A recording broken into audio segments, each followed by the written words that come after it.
Hi guys, this is a tutorial video for our card game Spellquest, and it's a totally free game. You can get a PDF from our Facebook page, and I'll put the link in the description for how you do that. So you've got your PDF and you want to print it out. Print that A4 like that. Cut it out, stick it to some card. I use nice black card, but you can use cereal packets or anything you want to like that. And you'll end up with a whole deck of cards mounted onto bits of card like this. In addition to that, the only other thing you need is either a coin or a dice, and that's all you need to play. Now once you've printed out your cards, you want to sort them out into the different categories. Me and my friends, we play a lot of Magic the Gathering, Yu-Gi-Oh, Pokemon, and a whole range of indie games.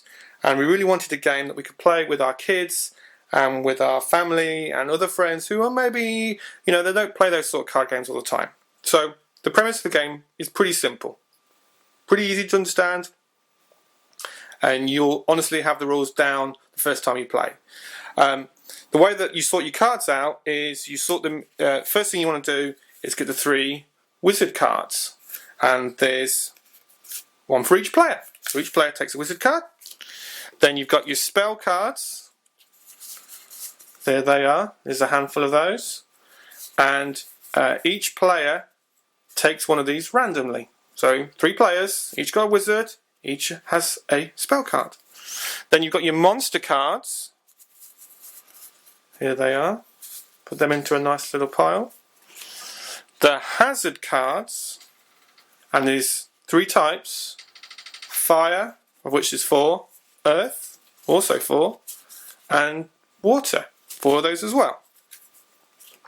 The start card, which is where you start. The victory card, get this and you've won. And then we've also put the rules onto other cards as well. But for this video, we don't actually need those because I'm going to explain the game to you. So, the first thing you do is you all pick a wizard card. And each wizard, and I'll use this one as an example, has a particular element that they can be killed by. So this wizard can be killed by water, this one's killed by earth, and this one's killed by fire. So once you've all got your wizard, you all pick one of the spell cards at random. Then you get the monster cards and the hazard cards, and you shuffle them up. Give them a good shuffle. I'll do this very quickly, not as thoroughly as I would normally do.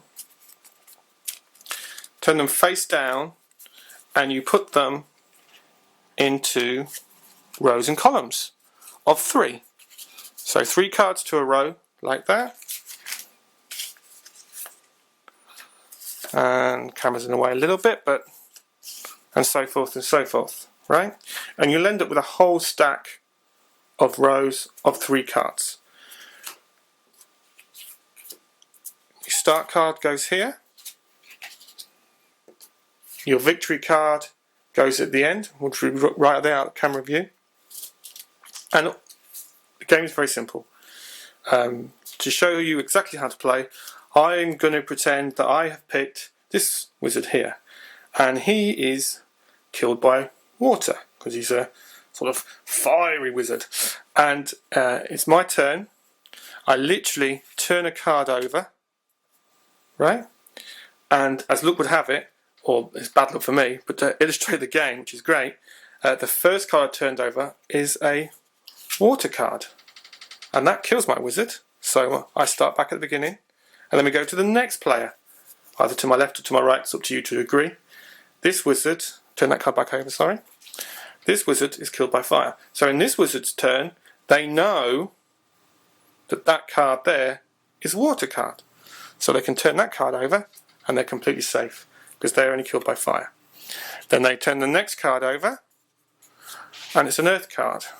So you can see an earth card there. So again, not a hazard to them. And they progress all the way through to the end. And the first player who goes through all those different rows and gets to the victory card is the winner. Now, to illustrate the other types of cards that you might encounter, let's turn this one over, see what we've got here. That's a water card. That's a water card. See if there's a monster card. Now, great. If you encounter a monster card, here's a monster card, a Hydra. Then basically you have to defeat that monster to progress to the next row. And the way you do that is you literally call heads or tails on your coin. 50-50 chance. If you want to, if you're playing with really young kids, they might not be so used to flipping a coin. You can use a dice, D6 here. So 1 to 3 you kill it, 4 to 6 you don't. Whatever mechanic works really well for you and your family, use that. But we use a coin because our kids like flipping the coin, you know. Now, in addition to that, that's basically the game. In addition to that, you also have your spell, right? And each wizard has one spell, and you've picked the spell at random. This spell, for example, if you were to die, so you've, you know, this wizard here, he was a fire wizard. He was defeated by water. There's the water card. You know, you're dead. The wizard's defeated. Back to the start. You could use that spell to counter that and resurrect your wizard, and then kind of forget that happening, and then move on to the next row, right? Now, the way that we play this game is that we play with 3 players, and my wizard's been defeated as he was, so I go back to the start, and then the player to my left, they take their turn. The player to when they've been defeated, the player to the left takes their turn. So literally the first player to get through to the end of the game, through all the ways to the end, is the winner. Now, once you've been defeated, what you can also do, if you want to, you can either keep your spell you had, or the way we play it is that you will put your spells, once all 3 players have been defeated, if they have, you put all your spells back into the little spell deck, shuffle them again and pick a different spell. That way it keeps each turn sort of fresh. And that's pretty much how you play. I just thought I'd show you a quick example. I've got hold of the camera here so you can see the whole table laid out. So here I've got my wizard and their spell. You're the player, their wizard and their spell. You're the player, their wizard and their spell. And it's important when you've got the spells, if you want to keep them close, you know, so that you can't do, the players can't do them, that's totally cool. And then, as you can see, I've laid out the creature cards, the monster cards, and all the hazard cards into these columns and rows of 3. So you can see, here we go, all the way to the victory. So this 1, 2, 3, 4, 5, 6, 7 rows, right? Now, if you want to, if you're playing with younger kids and their memory isn't quite there for 7 rows, then you could actually play with less rows. You just take some of the cards out, and you can do that. And we'll put on the Facebook page how we do that. And I actually play with slightly less rows myself with my kids. My kids are 6 and 7. So yeah, that's effectively it. Hopefully, as you can see, this, you know, as you go through, you can turn the cards over, and then your other players will be able to memorise the path for them, for their wizard, and try and get victory.